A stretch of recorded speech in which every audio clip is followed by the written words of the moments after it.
13 de julio del 2023, son las 14:38. Damos inicio a la sesión de la fecha. Fiscalía, observaciones al acta. Sin observaciones, señor. Gracias. Bien. Claudia. Buenas tardes, señores magistrados, sin ninguna observación. Doctor Reina. Gracias. Doctor Paredes. Buenas tardes con todos, ninguna por mi parte. Doctor Servigón. Muy buenas tardes, señores magistrados. Ninguna observación por parte de la defensa. Bien, aprobada y el acta está siendo firmada por el señor presidente. Bien, despacho pendiente, señorita. No hay despacho pendiente, doctor, en esta sesión. Bien, podemos proseguir con los alegatos de cierre, doctor. No se ven, señores magistrados. Señores magistrados, el día de ayer desarrollamos las razones por las cuales consideramos que no se encuentra probado la existencia de esta actividad, presunta actividad criminal previa relacionado a el presunto financiamiento de una actividad de Lucio Tijero.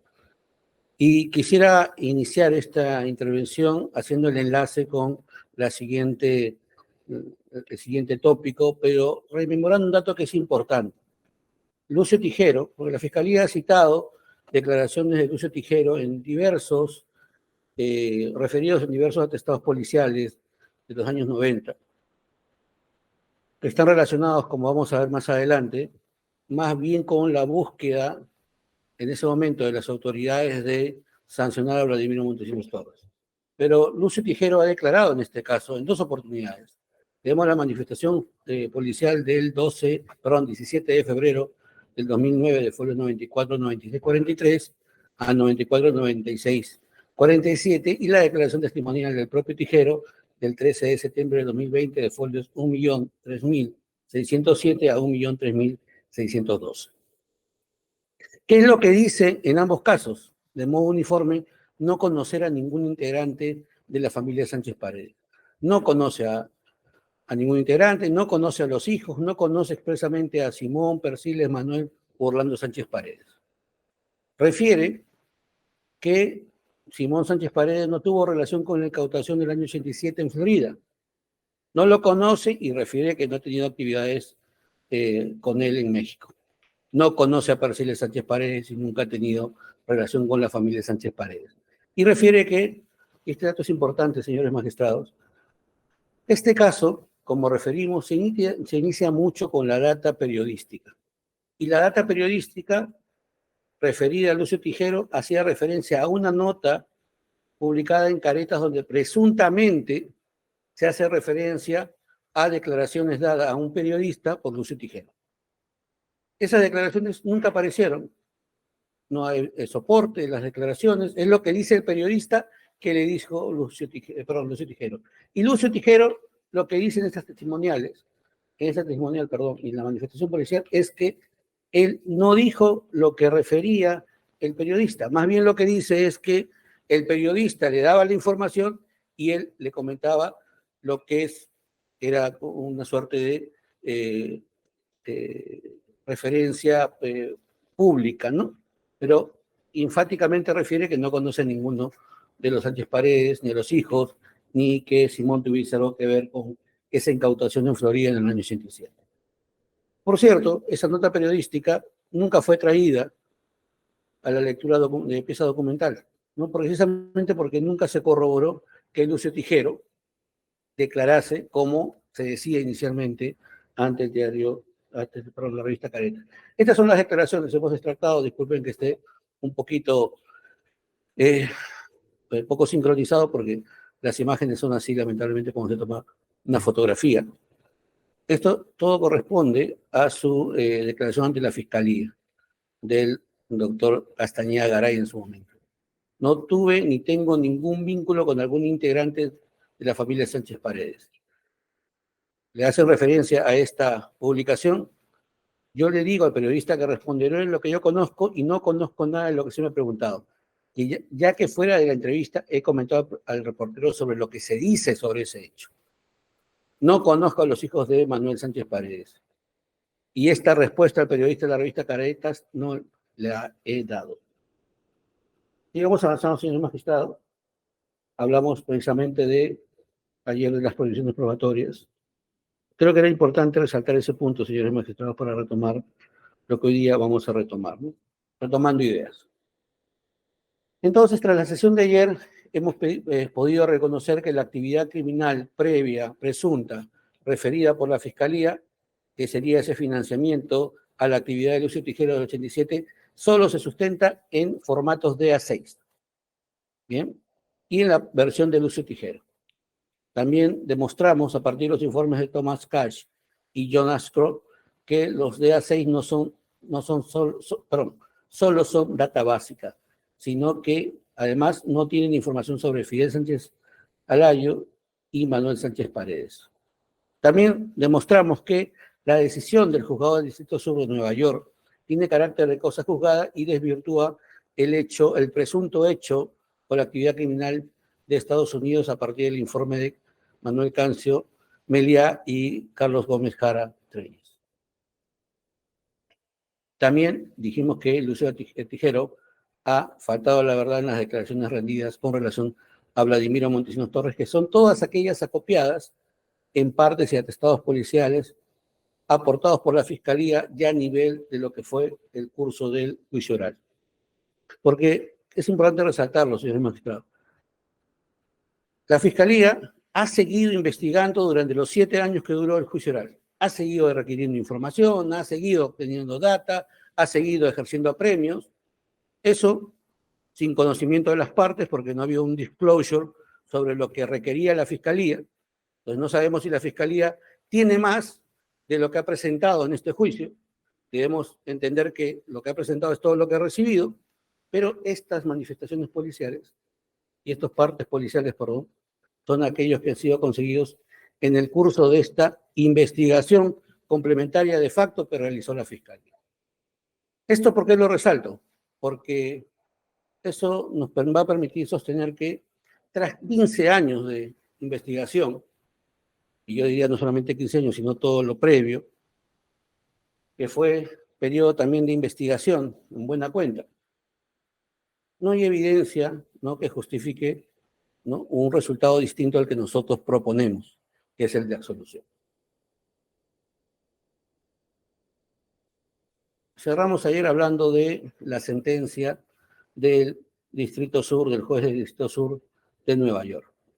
Y esto lo desarrollaremos para desbaratar la afirmación hecha por la Fiscalía tendente a discutir la fiabilidad de las apreciaciones de Cancio Meliá y Gómez Jara y para discutir el carácter determinante y definitivo del sobreseimiento del juzgado del Distrito Sur de Nueva York. Nuevamente, lo que la Fiscalía ha tratado de hacer es, a partir de su conocimiento particular, tratar de construir una interpretación de lo que, según la Fiscalía, son las cosas, ¿no? Pero nos vamos al texto de esta decisión. Perdón, al texto del instrumento que la Fiscalía utiliza como referencia para tratar de desbaratar nuestro planteamiento. Lo que dice la Fiscalía es, bueno, sí existe un sobreseimiento, pero no se ha considerado la demanda, ¿no? Como si un acto postulatorio tuviera valor probatorio, ¿no? Es tanto como decir que al presentar una denuncia, esa denuncia ya tiene un valor probatorio intrínseco y eso es absolutamente inexacto. Una denuncia y una demanda, en este caso en particular, es un acto postulatorio. Pero lo traigo a consideración precisamente porque esa demanda demuestra que lo que se examinó por la justicia norteamericana es lo mismo que sustenta el caso 100. Hay identidad de hecho e identidad de sujetos, como vamos a demostrar. Por lo tanto, en el caso de que siguió la Fiscalía del Distrito Sur de Nueva York, que fue objeto de este sobreseimiento, ya se analizaron los DEAS, ya se analizaron los informes policiales de la Policía del Perú, se ha analizado toda la evidencia que estaba en el caso 100. Acá hay una referencia expresa al caso 100. En la demanda de la Fiscalía, dice expresamente la Fiscalía, la oficina de la Fiscalía Nacional Peruana, que empezó una investigación contra los Sánchez Paredes, o la organización de tráfico de los Sánchez Paredes, aproximadamente en el 81, dice. Y esto acaba con una investigación y una acusación criminal de Peruvian Criminal Complaint que fue ingresada el 16 de abril del 2010. Este dato es el dato de la formalización de la denuncia por parte de la Fiscalía.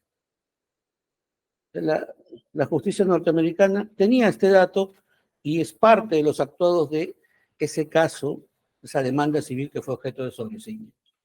No es un tema distinto, no es que se tocaron temas distintos, no es absolutamente el mismo tema. Esto es parte de una narrativa, ¿no? Porque la narrativa de la propia denuncia formalizada es, la Fiscalía en su momento era, había una organización que funciona desde los años, aproximadamente del año 91, perdón, 81.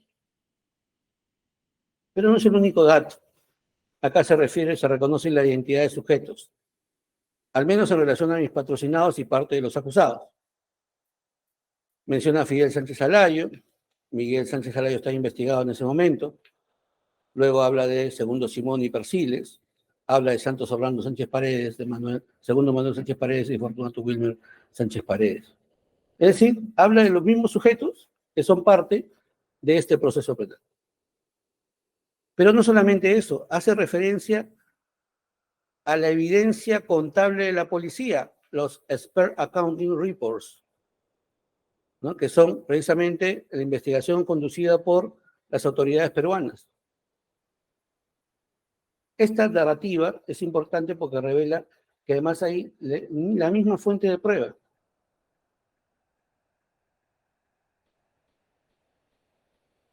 En esta demanda también se hace referencia expresa a Rancho Luna. Se narra todo el hecho de Rancho Luna. Todo tal cual fue descrito por la propia Fiscalía peruana. Eso revela, señores magistrados, por qué siempre hemos sostenido que la información que provino, o que utilizó, perdón, la Fiscalía del Distrito Sur de Nueva York, era los actuados de este caso, en el momento en que se había requerido el sobreseimiento. Luego también hace referencia expresa a Persiles Sánchez, el hecho de su muerte, y la descripción que está también en la formalización de denuncia en los documentos policiales de sus supuestas actividades en Uchiza, San Martín. También se hace referencia a Comarsa y Compañía Minera San Simón. Compañía Minera Aurífera Comarsa y Compañía Minera San Simón, ¿no? Y habla precisamente de un dato que ha sido examinado por la Fiscalía y de la cual ha tratado de construir parte de su caso. Era parte de las hipótesis iniciales de la policía. Porque dentro de todas las hipótesis iniciales, ¿no? Una de ellas era que en realidad no había actividad minera y que esto era una pantalla, ¿no? Que Comarsa y San Simón era una pantalla, y eso tuvo que ver con una investigación realizada por la Fiscalía de Crimen Organizado en relación a una intervención relacionada al uso de insumos químicos fiscalizados, óxido de calcio en concreto. Como hemos reconocido, o se ha reconocido ya, particularmente en las alegaciones de César Nakazaki y de Jorge Paredes, este caso fue objeto de archivamiento. Y no tuvo absolutamente nada que ver ni con Compañía Minera de San Simón, ni con Comarsa, sino con un tercero que era Calcarios, ¿no? Que era la empresa de una persona que se apellidaba, era uno de los hijos de los Sánchez Paredes, pero no tiene nada que ver con este caso.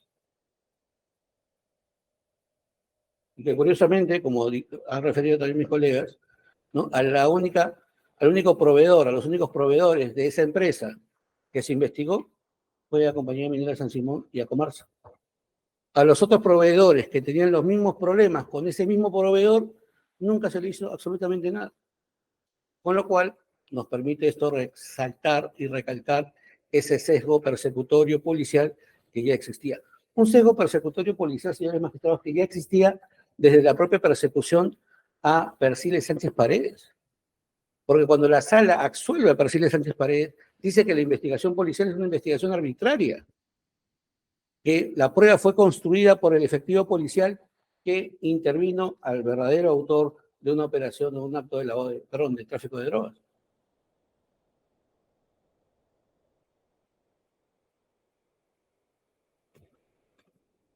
Señores magistrados, vamos a entrar ya entonces a lo que consideramos es la imposibilidad de valorar medios de prueba no incorporados a la acusación fiscal o al juicio oral.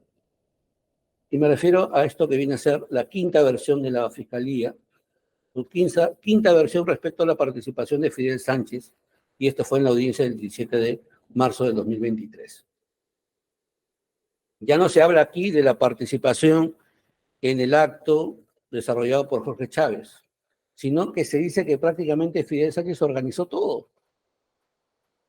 Y vamos a ver que hay un problema de correlación y por lo tanto una vulneración del derecho de defensa, porque la postulación fiscal tal cual se ha traído a nivel oralizado no se corresponde con la acusación escrita. Señores magistrados, la Fiscalía siempre dijo que Fidel Sánchez tenía guardada relación con Jorge Chávez, una actividad realizada en los Estados Unidos donde supuestamente se habría pretendido realizar un embarque de droga, ¿no?, desde Perú hacia los Estados Unidos, con lo cual la competencia es de las autoridades peruanas, ¿no?, también de los Estados Unidos, perdón, desde Perú hasta los Estados Unidos a través de un embarque de peces desde Iquitos, ¿no? Eso era lo que decía Jorge Chávez Montoya. Como la declaración de Jorge Chávez Montoya, esa declaración inicial, fue objeto de una sentencia condenatoria por falso testimonio y fue objeto luego de retractación por parte de Jorge Chávez Montoya, la Fiscalía no la utilizó más.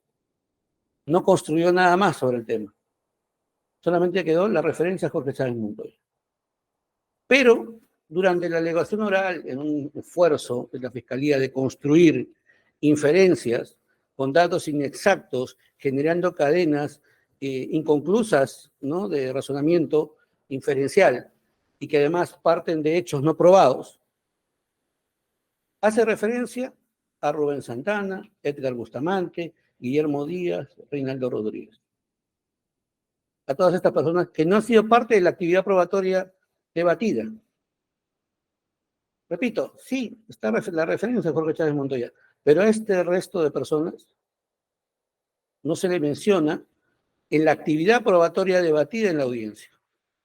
Y esto se nota con claridad cuando la Fiscalía trata de hacer el esfuerzo y llega solamente a un análisis sesgado de los movimientos migratorios, ¿no? Y dice, bueno, justo cuando vino Rubén Santana, que venía mucho a Perú, en algunas ocasiones coincidía que Fidel Sánchez estaba en Perú. Esa inferencia es una inferencia absolutamente, completamente débil, ¿no? Porque si una persona vive en Perú, es lo razonable que si viene un extranjero y viaja, la regla general es que uno esté en el Perú y que haya coincidencia. Ese es el tipo de razonamientos que la Fiscalía realiza. No, pero justamente hubo un día en que coinciden. Pero ni siquiera lo dice, porque la Fiscalía trata de transmitir la idea de que había coincidencia total, ¿no? De que cuando Santana, Bustamante, Díaz o Reinaldo Rodríguez estaban en el extranjero y también estaba Fidel Sánchez. Y eso no es verdad, porque lo contrasta con los movimientos migratorios y esa coincidencia no existe. A lo sumo existirá una coincidencia parcial de un día o dos, ¿no?, que es una inferencia completamente débil. Lamentablemente, como no lo introdujo esto en el debate, y no está esta construcción inferencial en la acusación, no se ha debatido. Porque si no hubiésemos tenido un debate bastante intenso sobre los movimientos migratorios de Santana, Bustamante, Díaz, Reinaldo Rodríguez. Pero no, lo ha introducido, ¿no? Y ha tratado de hacer una inferencia diciendo de que, a pesar de lo que ha dicho Chávez y a pesar de lo que dicen los reports of investigation y a pesar de lo que dice Scott Whitman, Fidel Sánchez sí estuvo en esta actividad. Y vamos a demostrar, señores magistrados, de que no es verdad.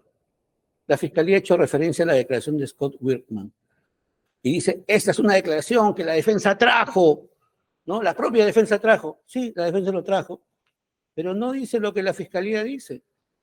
Scott Whitman, señores magistrados, era uno de los agentes ya no de la DEA, sino del FBI, que participa en la intervención de esta operación en concreto, donde todas estas personas son detenidas. Él en su declaración, señores magistrados, hace un detalle, él era el agente encargado. En su declaración jurada hace un detalle, señores magistrados, de cómo fue la intervención. Y dice con claridad que fue una intervención monitoreada por el FBI. Es decir, que la persona que a la que habían buscado estas personas, particularmente Chávez Montoya, para traer el cargamento desde Perú hacia los Estados Unidos, buscó a los agentes del FBI. Y esa persona es la persona que actúa encubiertamente. Y dice Scott Wirman que le graban incluso con grabaciones ocultas dentro de su cuerpo. Y hace toda la narrativa de la operación. ¿Cuándo interviene Chávez? ¿Cuándo interviene Santana? ¿Cuándo interviene Bustamante? ¿Quién era el que acopiaba? Todo está descrito. No está Fidel Sánchez. ¿Por qué no dijo eso la Fiscalía? Lo que dice la Fiscalía es: esto acredita que Fidel Sánchez participó en esta operación. No, lo que acredita es que hubo esta situación, este delito cometido por Jorge Chávez Montoya, está fuera de discusión. Está fuera de discusión probatoria que Chávez Montoya cometió un delito y que fue detenido por el FBI y estuvo relacionado con Santana, Bustamante, Díaz y Reinaldo Rodríguez. Lo que es objeto de prueba y debe probar la Fiscalía es que aquí estuvo Fidel Sánchez. Y este testigo, que es el agente que intervino y que incluso habla y narra cómo fueron las cosas, dice expresamente quiénes participaron. Y lo dice sin generar ningún espacio de duda, precisamente ¿por qué? Porque fue una operación seguida y monitoreada por el FBI. Por eso caen todos, señores magistrados. Por eso es que cuando llega el cargamento, los detienen inmediatamente todos cuando van a recogerlo. Si estaba involucrado Fidel Sánchez, ¿por qué no fue incomprendido en la investigación? Si estaba todo monitoreado, es un caso bien singular, bien particular, no son testigos. Lo refiere Scott Wirman, lo voy a indicar luego cuál es la foliatura de su declaración, lo dice expresamente. Con lo cual se desvirtúa categóricamente lo que la Fiscalía ha tratado de construir a partir de inferencias no razonables y con una lectura sesgada, por no decir inexacta, de lo que dijo Scott Wirman.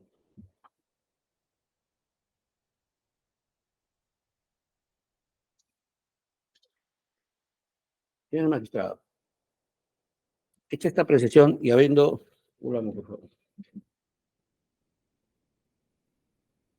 Y habiendo referido, mientras hacemos nuestro alegato, que la Fiscalía ha tratado de incorporar todo este razonamiento probatorio infidencial, vulnerando la congruencia, porque esto no está en la acusación, ni se debatió.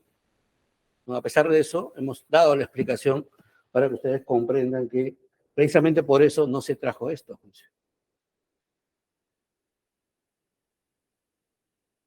El 17 Juzgado Penal de Lima ha generado una prohibición de valoración del testimonio de Jorge Chávez Montoya.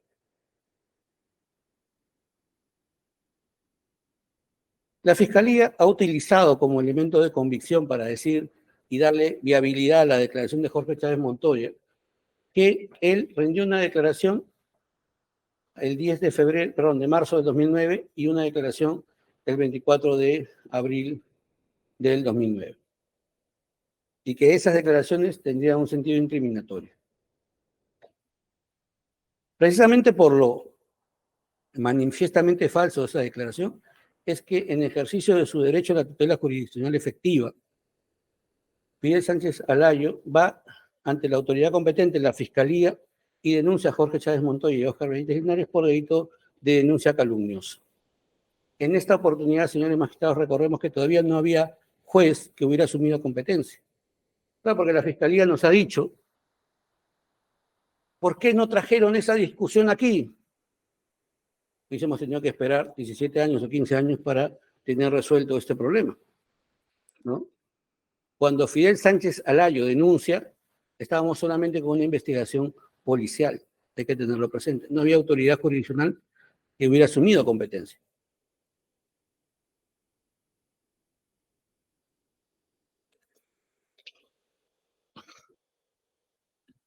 ¿Qué es lo que dice la sentencia del 17 Juzgado Penal de Lima? Que el propio procesado Jorge Chávez Montoya, en su declaración de folias 295-297 del proceso 322-2009, ante el 17 Juzgado Penal de Lima, que obra a folios 1.005.318 y 1.005.324, el tomo 288, no está de acuerdo con las imputaciones que le hiciera Sánchez Alayo. el propio Chávez Montoya reconoció su responsabilidad.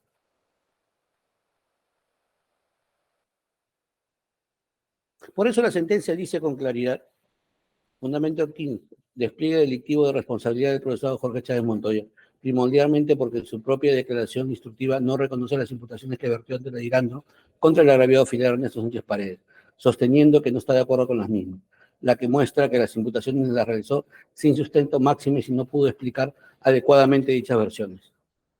Falla condenando a Jorge Chávez Montoya por delito de denuncia calumniosa en agravio del Estado y de Fidel Sánchez Alayo y le puso una pena suspendida.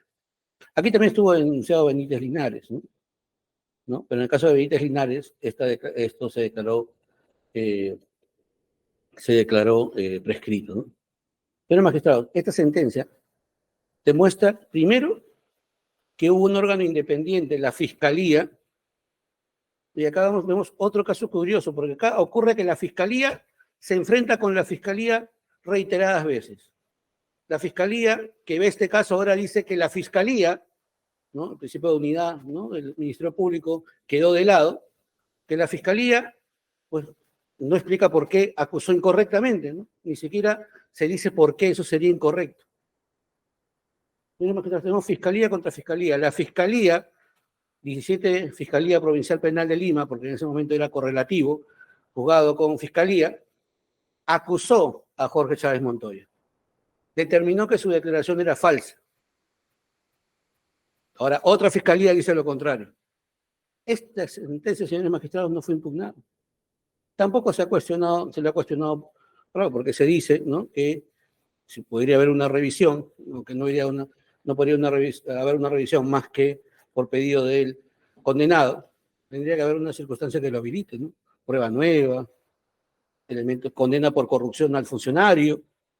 Nada de eso se ha dicho. No se ha esbozado. Es que ellos tenían relaciones con el poder, los Sánchez Paredes. Bueno, perdón, Sánchez Alayo, perdón, ¿no? Los Sánchez Paredes tienen relación con el poder y por lo tanto podrían haber influenciado. Señores magistrados, ese es un razonamiento carente de sustento probatorio. No es una regla de la lógica y no está probado ni siquiera construido, señores magistrados. Ni siquiera está construido porque esta sentencia y la aceptación y la retractación de Jorge Chávez Montoya sería un acto inveraz.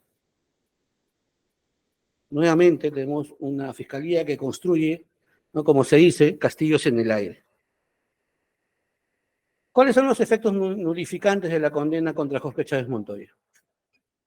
Todos aquellos referidos en el proceso penal ante el 17 Juzgado Penal de Lima. La manifestación policial de Jorge Chávez Montoya, del 10 de marzo del 2009, de folios 94, 96, 24, no tiene efecto jurídico. También la manifestación policial de Jorge Chávez Montoya, del 24 de abril de 2009, de folios 94, 96, 34, tampoco tiene efecto jurídico. Un dato importante, señores magistrados. Estas declaraciones fueron realizadas sin presencia de los abogados de los investigados. Sin presencia de los abogados de los investigados. O sea, el derecho a confrontar al acusador desapareció en este caso. Esa es una nota importante, porque se dice, bueno, pero ¿por qué se retrató? Bueno, ¿por qué se tomó la declaración sin presencia de los abogados? Aquí no hay participación de los abogados de las partes. Y luego, dentro de este mismo acto, se le hace un reconocimiento fotográfico que se realiza sin seguir las formas y, bueno, y sin mayor presencia de abogados que realicen el control de la actividad probatoria.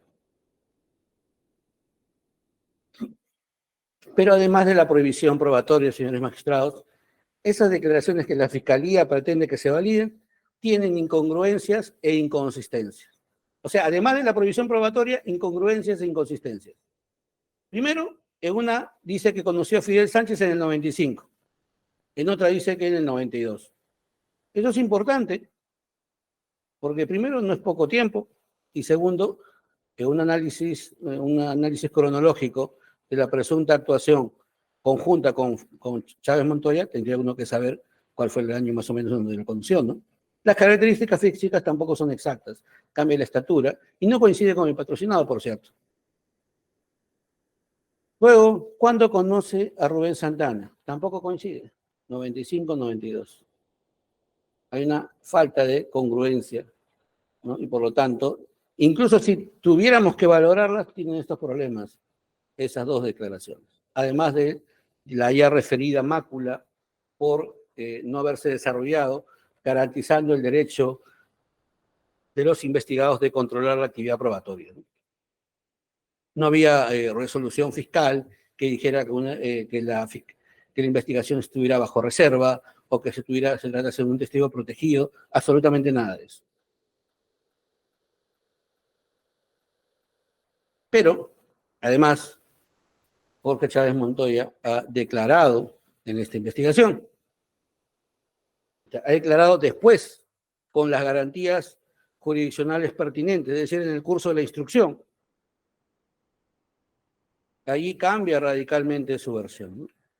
Dice, el 10 de octubre del 2011, a Fojas 1.011.551, señala que no se ratifican las manifestaciones policiales del 10 de marzo del 2009 y del 24 de abril de 2009, ¿no? Es decir, no solamente que son declaraciones nulas, y además tienen un vicio relacionado con el ejercicio del derecho de defensa de las partes, sino que además el propio Chávez Montoya las niega. El testigo refiere que no se ratifica de dicha manifestación en su totalidad.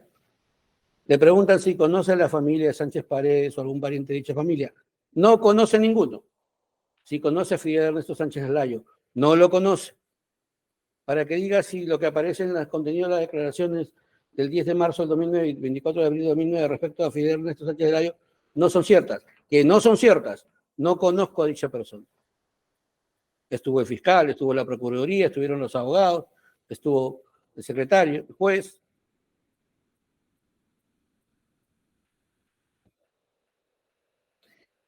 Pero no solamente es que está la sentencia, señores magistrados, está la incongruencia en la declaración de Chávez Montoya que la Fiscalía pretende utilizar, sino que, y que además el propio Chávez Montoya se ha retractado, sino que hay un DA6, un reporte de investigación de Chávez Montoya, que la Fiscalía, repito, ha decidido ignorar. Claro, la Fiscalía menciona lo que les sirve para el caso, pero evidentemente ignora información valiosa o decide arbitrariamente no traer información valiosa para los fines de epistemología o de averiguación de la verdad. El reporte de investigación del 6 de junio del 95, que es el detalle de la intervención a Chávez Montoya. Es precisamente una nota que tiene este título: Arresto de Jorge Chávez Montoya, del 5 de junio del 95. Chávez renunció a sus derechos y aceptó cooperar con los agentes. Hizo su declaración, y acá esto tiene sentido, porque como les dije, esta era una operación con la DEA y el FBI. Scott Wirman, a la que he referido hace un momento, era un agente del FBI. Este declaró que el cargamento de cocaína líquida incautado por la DEA y el FBI el 12 de mayo del 95, que condujo al arresto de Santana, Díaz, Reinaldo Rodríguez, fue coordinada por el peruano Edgar Rolando Bustamante Fonseca, y habla de otras personas. No está Fidel Sánchez. Esta es una nota de la DEA que habla directamente del operativo de arresto a Jorge Chávez Montoya. Esta es la información que proviene de la DEA y en ese momento le dimos la información que provenía del FBI. El día 6 de mayo del año 95, de folios 95, 97, 26, entonces, nos permite reconocer, y creo que es más fiable porque es la primera versión de Jorge Chávez. Allí supuestamente se hace referencia a la primera versión de Jorge Chávez. No referencia a Fidel Sánchez Paredes. Jorge Chávez describe la totalidad de personas que participan en el hecho, que además este dato, señores magistrados, es consistente con lo que ha dicho Scott Wirman en esa declaración jurada a la que hemos hecho referencia en un momento. Lo digo acá, coincidencia con la declaración de Scott Wirman. En ese periodo, cuando supuestamente, según Jorge Chávez Montoya y según la Fiscalía, bueno, según la Fiscalía, porque queda claro que Chávez Montoya, ¿no?, ya mantuvo otra posición. Según la Fiscalía, mientras Fidel Sánchez estaba ya trabajando en Comarsa, ¿no?, pues en realidad no trabajaba en Comarsa, sino que se iba a hacer negocios ilegales, absolutamente absurdo. Por estos hechos, señores magistrados, no ha habido ninguna investigación contra Fidel Sánchez, ni en Perú ni en Estados Unidos. Ni un parte, ni un atestado, absolutamente nada. A diferencia del intento de usar la información relacionada a Vladimiro Montesinos Torres, que tiene conexión con Lucio Tijero, aquí no hay absolutamente nada. No es una regla de la lógica que si hubiese existido información relacionada a Fidel Sánchez Alayo, que guardara relación con esta actividad, hubiera siquiera una indagación básica, sobre todo porque esta fue una operación muy controlada. Esto es prácticamente una operación controlada, señor magistrado, como lo ha dicho Scott Wirman. Y volvemos a la declaración de Scott Wirman del 15 de mayo del 95, de Fojas 95-11-96 y Fojas 95-11-98. ¿No? Esta declaración desbarata estas alusiones que ha hecho la Fiscalía inexactas respecto, primero, a la participación de Fidel Sánchez Alayo y segundo, a el contenido de esta declaración, porque lo que dice la Fiscalía es que esta declaración dice algo distinto a lo que realmente dice. Lo decía hace un momento. Scott Wirman, agente de FBI, asignado a la División Miami, responsable del caso contra Jorge Chávez Montoya. Describe la intervención de Jorge Chávez Montoya y utilización de fuente confidencial, grabaciones ocultas. Y describe a todos los intervinientes. Jorge Chávez Montoya, Rubén Santana, un sujeto de apellido Samich, Guillermo Díaz y Reinaldo Rodríguez. Ninguna mención a Fidel Sánchez. Y nuevamente, con las subjetividades, la Fiscalía viene y nos dice: veo que en la declaración jurada de Scott Wirman hay una rúbrica del juez, una suerte de certificación del juez. Interviene un juez. Entonces, ¿significa eso que esto es parte de un proceso seguido contra Fidel Sánchez? Lo postula así. Y no nos explica por qué. Claro, como viene un sello o una referencia a un juez, su conocimiento particular, profundo sobre la legislación norteamericana y sobre las prácticas norteamericanas le lleva a decir pues que esto significa que hay un proceso judicial, y eso es inexacto. Aquí el juez actúa como fedatario, dando fe de la firma de un exfuncionario público. No es que hubiera un procedimiento, porque además si hubiera un procedimiento, el formato tendría que haber sido otro distinto. Ya lo hubiese sabido la Fiscalía de los Estados Unidos, la Fiscalía del Distrito Sur lo hubiese referido. Este dato, señor magistrado, es un buen ejemplo de que existe una serie de afirmaciones basadas estrictamente en el conocimiento particular de la Fiscalía y que no tienen ningún correlato jurídico ni probatorio, e incluso diría yo que no se condice con las reglas de la lógica o la experiencia. Todo eso, todo lo que hemos referido, señores magistrados, todo lo indicado, nos lleva a decir que respecto a la actividad presunta de la actividad delictiva en Estados Unidos, tampoco hay una actividad probatoria que permita sostener, más allá de toda duda razonable, que existe una actividad criminal previa generadora de ingresos en Estados Unidos. Si hubo alguna actividad criminal previa relacionada con Jorge Chávez Montoya, eso no tiene nada que ver con ninguno de los acusados y no tuvo ninguna relación con el patrimonio de los acusados en este caso concreto. Ahora analizaremos un poco más brevemente la actividad criminal previa correspondiente a Perú. Y esa actividad criminal previa, señores magistrados, se sostiene básica y fundamentalmente en las referencias de Lucio Tijero. Ya las abordamos, no vamos a dedicar mucho tiempo a ese aspecto, pero sí es importante resaltar unos aspectos, ¿no?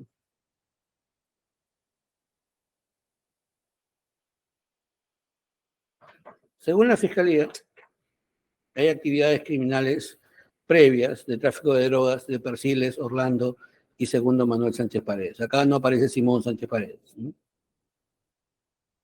Recordemos, porque ya lo dijo esto el doctor Jorge Paredes y el doctor Nakazaki, hubo una absolución a Persiles Sánchez Paredes, completamente con calidad de cosa juzgada, emitida por la Corte Suprema, con unos magistrados de más alto nivel. La Fiscalía incluso ha pretendido discutir el valor probatorio de esa sentencia absolutoria, queriendo decir que como no fue por unanimidad, tuviera menos valor. Repito, otra apreciación basada en el conocimiento particular de la Fiscalía. Vamos a examinar lo que trae la Fiscalía respecto a las actividades, presuntas actividades criminales en Perú. Nos trae un atestado policial, el 116-10 del 26 de marzo del 80, que tiene que ver con unas presuntas adherencias encontradas en un inmueble que según la policía estaría vinculado a Orlando Sánchez Paredes, está en la acusación, parágrafos 69 a 72.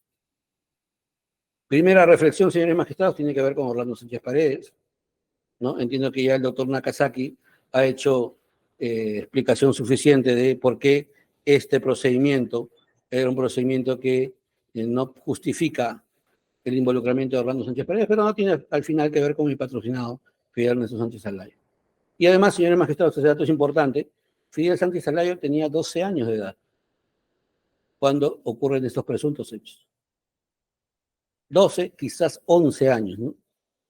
Luego está el atestado policial 22 del 18 de marzo de 1982, que es un atestado que se inicia como consecuencia de la declaración de Macías León Mariños, que decía, ¿no?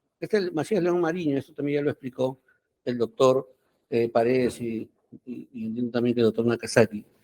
Macías León fue intervenido por su propia tendencia de drogas. Y cuando le preguntan, en alguna de sus declaraciones, bueno, hace referencia a lo que, según él, es un conocimiento general. No dice cómo, cuándo, dónde, no dice que tenga relación con ellos, no, absolutamente nada. Es un dicho de Macías León Mariños. Pues bien, tampoco tiene relevancia para mi patrocinado, porque mi patrocinado tenía en ese momento 14 años de edad. Podría, en efecto, profundizar sobre este tema, pero ya entiendo que el doctor Jorge Paredes y mi colega Nakazaki lo han referido. Estos dos documentos, señores magistrados, ya los trabajamos, tenían que ver con la presunta referencia de Lucio Tijero, ¿no?, a una supuesta reunión con Evaristo Porras, Vladimiro Montesinos y Paraciles Sánchez Paredes en Leticia, Colombia. Incluso habla de esas famosas filmaciones, ¿no? Y trabajamos en su momento de que esta declaración era una declaración que tenía problemas de inverosimilitud, de falta de verosimilitud, que además eran incongruentes, que además eran contradictorias, porque incluso las referencias a cuál era la zona de operación de Lucio Tijero variaban en cada caso. Pero lo importante, señores magistrados, es que esto se refiere a Perciles Sánchez Paredes. La referencia a Manuel Sánchez Paredes es lejana, pero además Fidel Sánchez Alayo, en el año 82, que supuestamente son la oportunidad en que ocurren este hecho, que tenía 14 años. Igual con el siguiente parte. Fidel Sánchez Alayo tenía 14 años de edad. Con lo cual, primero, difícil sostener involucramiento, y segundo, señores magistrados, difícil sostener en el supuesto negado, completamente negado, de que esta documentación probara algo. Es absurdo considerar que a los 12 o 14 años tuviera Fidel Ernesto la capacidad de reconocer, ¿no?, a esa corta edad, ¿no?, primero la existencia de las actividades y segundo la conexión del patrimonio de su padre con esas actividades. Repito, siempre partiendo del supuesto negado de que esto probase lo que la Fiscalía pretende. La Fiscalía utiliza también un indicio, el indicio de vinculación societaria. Un indicio, yo diría, ya de por sí débil, porque formula el indicio, dice, pues los hermanos estaban vinculados accionarialmente. Tenían Perciles, Orlando, Manuel, Fortunato, tenían participación en diversos negocios. Constructora Montserrat, Transportes Antisuyo, Inmobiliaria Mi Hogar, Compañía Minera de Gamarca. Digo lo que la Fiscalía dice, por cierto. Acá, por cierto, no habla ni de Comarsa ni de San Simón. Entonces, como ya existía esta vinculación societaria, se hace suponer que, ¿no?, esto no debería servir para fortalecer que había una actividad criminal previa. Pero, ¿dónde está la formulación de la inferencia, señores magistrados? Se da este dato, sí, había vinculación societaria. Y yo diría, ¿y qué prueba la vinculación societaria? ¿Que los hermanos trabajaban juntos? Es una regla de la experiencia que a veces, en ocasiones, no siempre, los hermanos trabajan juntos. Entonces, señores magistrados, acá vemos una gran falla. Se sostiene el indicio de vinculación societaria, pero no se construye. Precisamente por esa razón, señores magistrados, no vamos a profundizar en este inicio. ¿Podemos decir que hay un delito fuente, señores magistrados? Después de todo lo que hemos avanzado, ¿podemos decir que hay un delito fuente?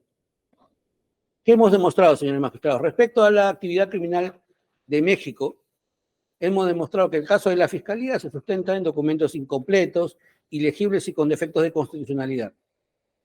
Hay torturas, hay falta de abogado defensor, han sido declarados expresamente así por el Poder Judicial del Estado de Hidalgo. Observamos también que, curiosamente, pese a que se sostiene que Simón Sánchez era un gran narcotraficante, no hay ninguna descripción de actividades previas de Simón Sánchez Paredes relacionadas con el tráfico de drogas. No hay antecedentes, no hay una descripción, no hay una referencia, cuál era su marco de acción, durante qué periodo trabajó, absolutamente nada.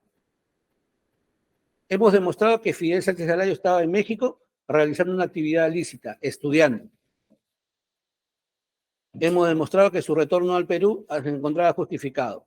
Y hemos demostrado también que la inferencia de la Fiscalía de que Fidel Sánchez eludió la justicia mexicana, no es razonable. Y hemos también creemos, demostrado, generado un estado de duda sobre la conexión de Simón Sánchez con el lugar donde se intervino y se encontraron los famosos insumos.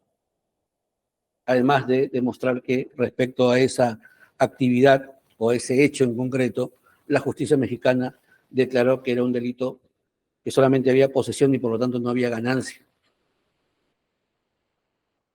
Respecto a la actividad criminal en los Estados Unidos, con la sentencia de sobreseimiento del Juzgado del Distrito Sur de Nueva York y el informe de Cancio y Gómez Jara, hemos demostrado que esta sentencia, ¿no?, corrobora que tras el análisis de todo lo que ha traído la Fiscalía relacionado a los DA6, no existe un sustento para sostener que realmente hubo una actividad criminal previa o hubo la actividad criminal previa que la Fiscalía ha sostenido, que era el financiamiento por parte de Simón Sánchez Paredes a una actividad en concreta de Lucio Tijero. Esto lo hemos demostrado con los informes expertos de Thomas Cash y John Ashcroft, que han dicho que los DA6 son información básica. Hemos demostrado que los DA6 no involucran a Fidel Sánchez, Manuel Sánchez o a Simón Sánchez Paredes. Hemos realizado una analítica de las declaraciones de Lucio Tijero y Luis Tafur y hemos demostrado que son contradictorias e incongruentes.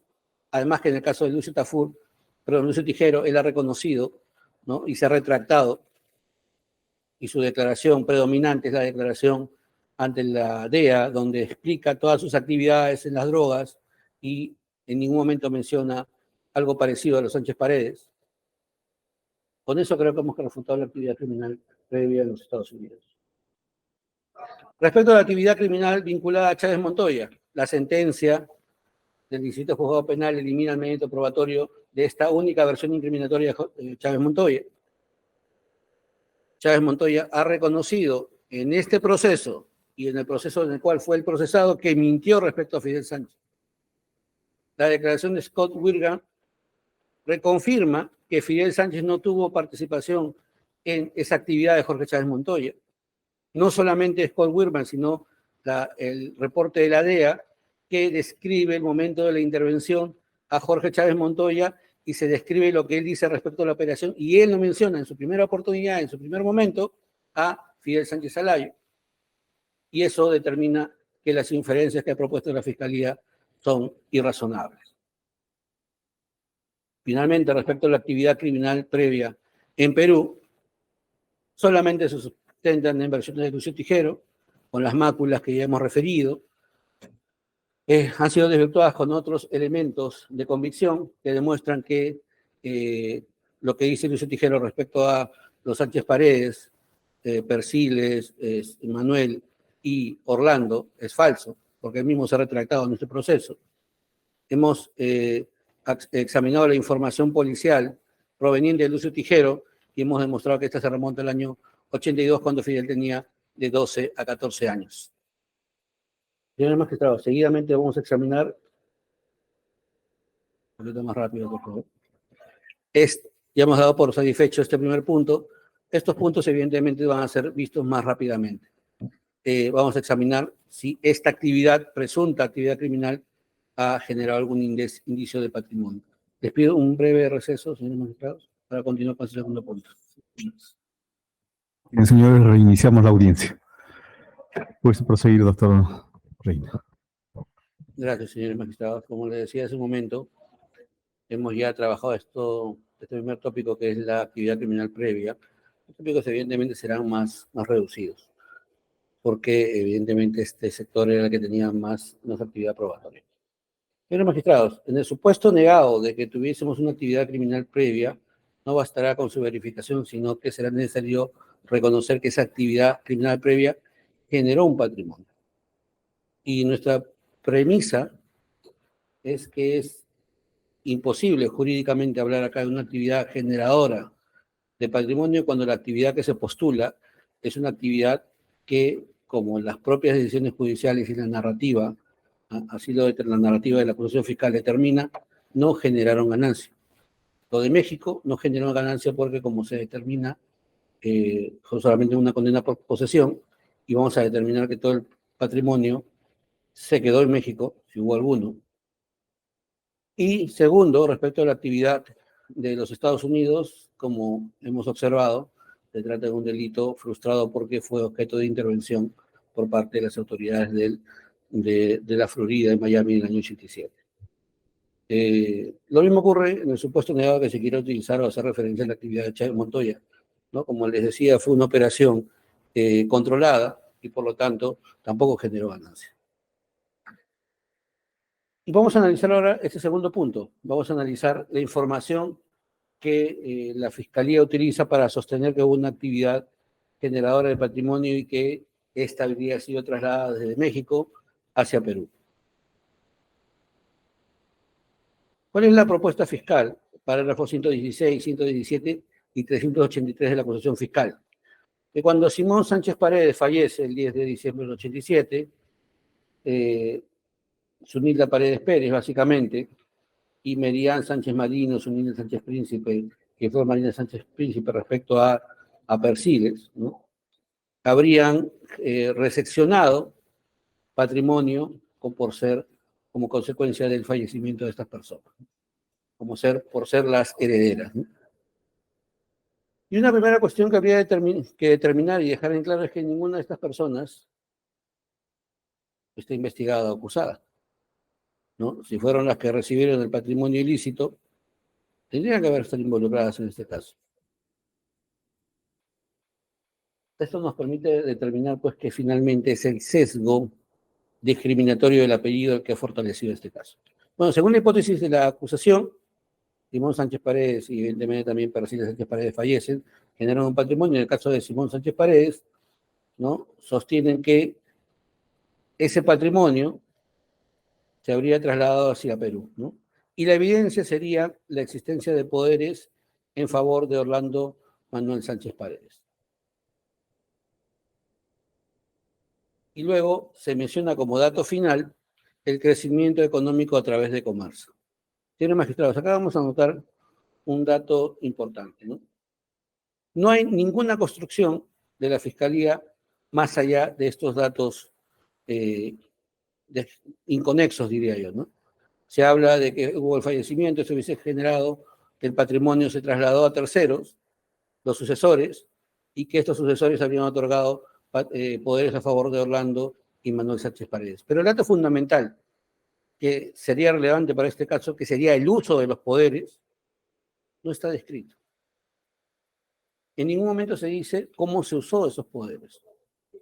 Repito, en esta acusación desbordada, como ha referido mi colega César Nakazaki, no se hace ninguna referencia a cómo se usaron esos poderes.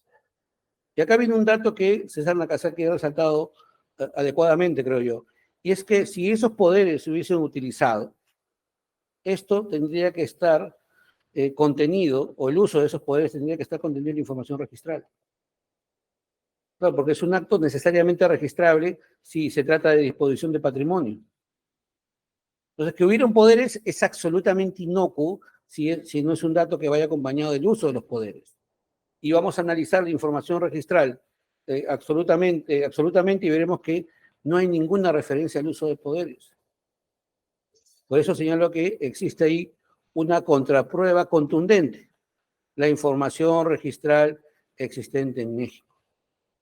Hay que recordar, señores magistrados, como lo refería anteriormente, que la opinión del magistrado, el pronunciamiento del doctor Pablo Sánchez Velarde respecto a este tema fue claro. Lo que hay que verificar es si hubieron canales informales.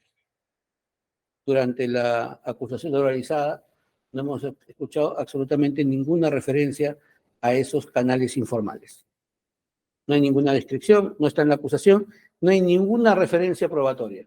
Pues lo único que tenemos es personas que fallecen, que según la Fiscalía habrían generado patrimonio que no se identifica, los sucesores otorgaron un poder y el uso de los poderes tampoco se precisa ni se identifica, y los bienes que supuestamente, o el patrimonio que supuestamente es objeto de traslado hacia el Perú, tampoco se identifica. Imposible jurídicamente validar la hipótesis fiscal. Es inverificable, precisamente por los problemas de falta de precisión de la imputación. Y lo único que nos trae acá la Fiscalía, que vamos a tratar el día de mañana, probablemente, es el indicio de no justificación. El crecimiento económico a través de Comarsa. El patrimonio. O en otras palabras, los informes policiales contables. Es todo lo que nos ha traído la Fiscalía sobre este tema. Pero tenemos, y esto vamos a analizar en la sesión, lo que queda de esta sesión, tenemos la información registral de México, que es una contraprueba contundente. No hubo patrimonio que se trasladase de México hacia el Perú. Primer dato, la sentencia del 15 de mayo del 90, que es esa sentencia incompleta de la que hablamos, de folios 94, 94, 62, del caso 146 del 87, en donde se dispuso el decomiso de los semovientes que existían. Era lo único que se encontró, ¿no? Fundamento 14º y siguientes. O sea, el patrimonio que la sentencia identifica como resultado del delito es semovientes, que fueron objeto de decomiso. Cautelarmente, a modo de aseguramiento, hay 3 herramientas que nos permiten determinar de que, iniciado el caso, el patrimonio no se distrajo o terminó en manos de terceros. Claro, porque se podría sostener argumentativamente, sí, pero que se hayan decomisado solamente semovientes no significa que durante la duración del procedimiento no hubiera actos de distracción del patrimonio. Pues vamos a ver que de los actuados de la Fiscalía o de la Procuraduría del Estado de Hidalgo en México, se va a reconocer que las autoridades mexicanas aseguraron los bienes que había, o hicieron el esfuerzo por asegurar los bienes que había. Entonces tenemos así que, primero, existe una fe ministerial del 15 de diciembre del 87. Inmediatamente ocurrieron los hechos casi, de Fojas 94, 89, 49. Se entrega en depósito del personal de la 18 Zona Militar 36 caballos encontrados. Luego, el 20 de diciembre, hay un mandato. Este mandato no refleja de que hubieran bienes, sino que en esas declaraciones obtenidas por actos de maltrato psicológico que hemos referido anteriormente, se hacía referencia a que, supuestamente, Simón tendría cuentas en estos bancos. Y por eso las autoridades mexicanas lo que hacen es emitir el mandato del 20 de diciembre del 87, de Fojas 94, 91, 39, en donde ordena a los directores de Bancomer, Banamex, Dynasty Internacional, que decreten el aseguramiento de los valores o dineros que tengan registrado el nombre de Simón Sánchez Paredes o Segundo Manuel Sánchez Paredes. No solamente Simón, sino también Segundo Manuel. Y se aseguró la cuadra de caballos Simón.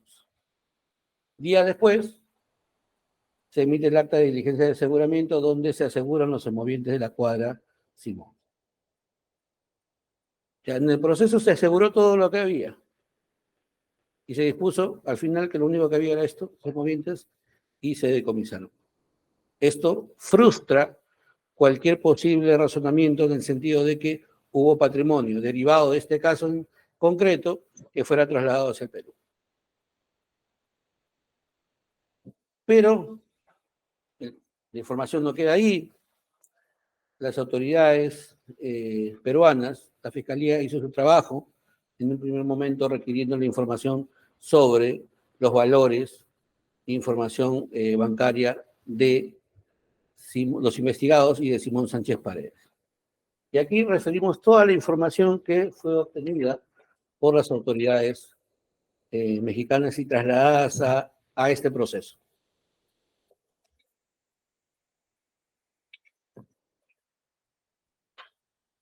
Observamos, señores magistrados. Primero, hemos referido acá tres partes, ¿no? Oficio de Banamex del 19 de agosto de 2008, de Foja 953047. No hay localizadas cuentas o contratos activos con el nombre de Segundo Simón Sánchez Paredes y demás personas, los acusados. Oficio del Banco Santander del 11 de diciembre de 2008, folios 953048. No se localizaron cuentas a nombre de las personas señaladas. Nuevamente, ya no el Banamex, sino el Bancomer, el 12 de septiembre de 2008, folios 953049. No se localizaron cuentas a nombre de Segundo Simón Sánchez Paredes o Fidel Ernesto Sánchez Alayo o el resto. Scott Inverlat, oficio del 20 de agosto de 2008, folios 953050. En nuestros archivos no se localizaron cuentas o registros solicitados por la autoridad a nombre de Fidel Sánchez Alayo o Simón Sánchez Paredes. Oficio del Banco Mercantil del Norte, del 13 de agosto de 2008, de folios 953051. No se localizaron registros a nombre de Segundo Simón Sánchez Paredes, Fidel Ernesto Sánchez Alayo y el resto. Oficio del Banbras, del 21 de agosto del 2008, folios 953052. Según nuestros registros, no se localizaron antecedentes de ningún tipo de cuenta a nombre de las personas que se indican. Oficio del Servicio de Administración y Enajenación de Bienes del 11 de agosto del 2008, folios 953053. Analizados nuestros registros y directorios a nivel nacional, no se localizaron antecedentes de existencia de cuentas a nombre de las personas investigadas. Oficio del Servicio de Administración y Enajenación de Bienes del 25 de agosto del 2008, de folios 953053. Revisados los registros sobre la apertura de contratos, cuenta de cheques, inversiones, ahorros, créditos, depósitos en administración, fideicomisos, custodia de cualquier valor o título de crédito, no se encontró ningún tipo de operación en esta institución a nombre de Persiles, Manuel Fortunato y Simón Sánchez Paredes. Oficio de la Nacional Financiera del 14 de agosto de 2008, folios 953057. No contamos con ningún tipo de cuentas bancarias, inversiones ni fideicomisos en lo que fuera fideicomitente o fideicomisario a nombre de Segundo Simón Sánchez Paredes, y Fidel Ernesto Sánchez Alayo. Oficio del Banco Capital del 14 de agosto del 2008, folios 952058. No se encuentran cuentas o operaciones bancarias activas o pasivas, créditos, fideicomisos, compraventa de divisas. Oficio del Banco Interacciones S.A. del 26 de agosto del 2008, folios 953059. Tampoco se aprecia que Segundo Simón Sánchez Paredes y Fidel Ernesto Sánchez Alayo no son clientes de esta institución. Oficio del Banco Inbursa del 1 de agosto del 2008, folios 953060. Segundo Simón Sánchez Paredes, Fidel Ernesto Sánchez Alayo no son clientes de esta institución. Eso fue la información del sistema financiero. No había ninguna referencia a cuentas, contratos, fideicomisos, operaciones que tuviera ninguno de los acusados en México. Pero además se examinó y se requirió información de lo que es la propiedad inmueble registrable, ¿no? Y vamos a observar los certificados negativos de Segundo Manuel Santos Orlando y Zunilda Paredes Pérez, viuda de Sánchez, que es la madre de Simón Sánchez Paredes, ¿no?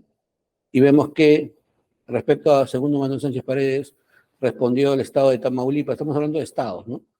Estado de Tamaulipas, a folios 1.9.551, no se registran bienes. Estado de San Luis Potosí, folios 99, 74, 76, no se registran bienes. Estado de Coahuila, oficio 923-2010, 99, 74, 73 es el folio, no se registran bienes. Estado de Michoacán, folios 99, 75, 15 a 99, 75, 20, no se registran bienes.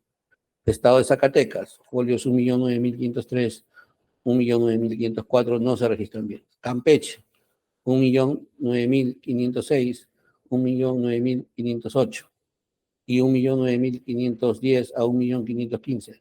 No se registran bienes ni suministros. Estado de Quintana Roo, folios 99, 75, 15 y siguientes, no se registran registro de nombre de las referidas personas. Estado de Chihuahua, folios 1.005.427 y siguientes, no se encontraron bienes en nombre de estas personas. Respecto a don Orlando Sánchez Paredes, aquí está también la data, señor magistrado, no voy a insistir porque en realidad esto no corresponde a mi cliente, pero acá vemos que los mismos estados respondieron: Tamaulipas, San Luis, Coahuila, Michoacán, Zacatecas, Campeche, Quintana Roo y Chihuahua. Respecto a la madre de Simón Sánchez Paredes, la señora Zunilda Paredes Pérez, viuda de Sánchez, vamos a observar que existe la información de Tamaulipas, 1.9.551, no se registran bienes. San Luis de Potosí, 99, 74, 76, no se registran bienes. Coahuila, 997.473, unos folios no se registran. Michoacán, 99, 75, 17, a folios 99, 75, 15, no se registran bienes. Quintana Roo, 99, 75, 14 y siguientes, no aparecen registros. Igual con el estado de Chihuahua, 1.005.427 y siguientes, no se registran bienes en el número. Hago la diferenciación, señores magistrados, porque en algunos oficios se hace referencia en grupos, algunos oficios se hace referencia individualizados o grupos más pequeños. Entonces, he tratado de reconocer las diferencias. También se requirió información a Merian Sánchez Mariño respecto a Rosa Zunilda Sánchez Príncipe, respecto a Rosa Zunilda Sánchez Príncipe, respecto a Flor Marina Sánchez Príncipe y Flor Marina Sánchez Príncipe, en la lógica, bueno, hay dos de la misma persona, ¿no? En la lógica de que podrían haber sido estaferros, etc. Se requirió la información, Toluca respondió, Toluca de México respondió, no registra bienes, Pachuca Hidalgo respondió, no registra bienes, Querétaro respondió, no registra bienes respecto a Merian Sánchez María. Respecto a Rosa Zunilda Sánchez Príncipe, Toluca, México no registra bienes, tampoco el Distrito Federal no registra bienes, Pachuca Hidalgo no registra bienes, Querétaro no registra bienes, Tamaulipas no registra bienes, San Luis Potosí no registra bienes, Coahuila, Michoacán y Quintana Roo tampoco.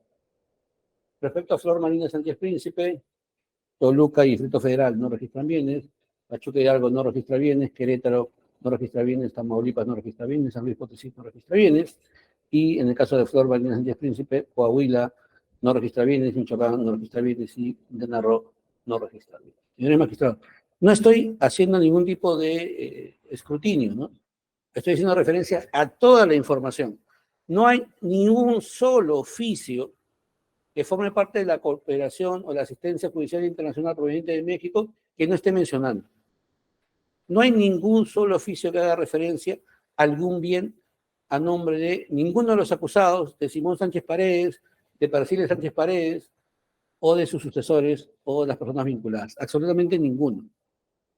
Con lo cual, se va dejando en claro de que ya de partida no existió ninguna forma viable de trasladar el patrimonio, ¿no? El caso de Rosa Zunilda Sánchez Príncipe ya declaró en juicio, ¿ya?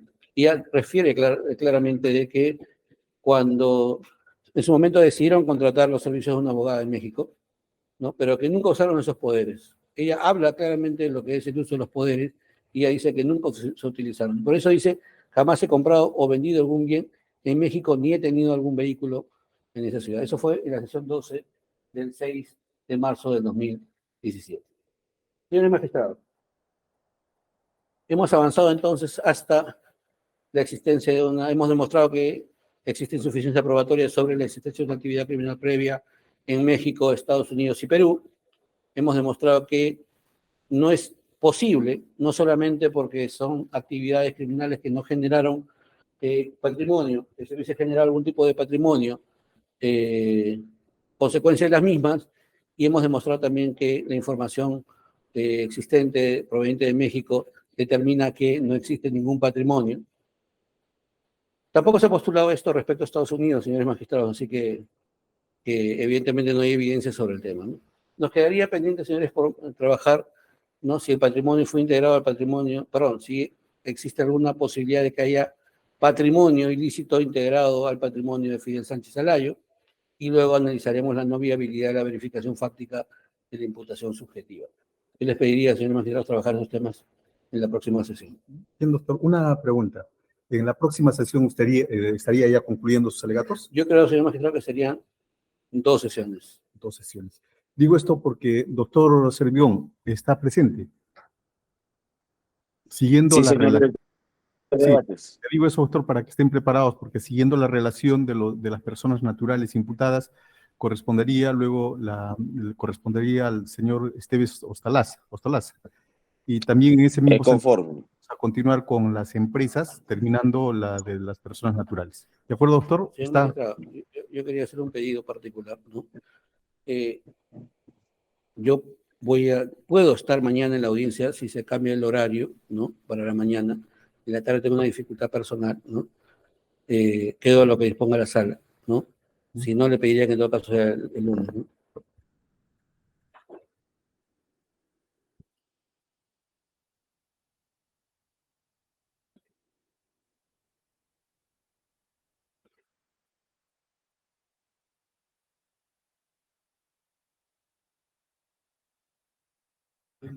Entonces, mañana a las 11 de la mañana. Perfecto, señor. 11 de la mañana estamos convocados todos, por favor.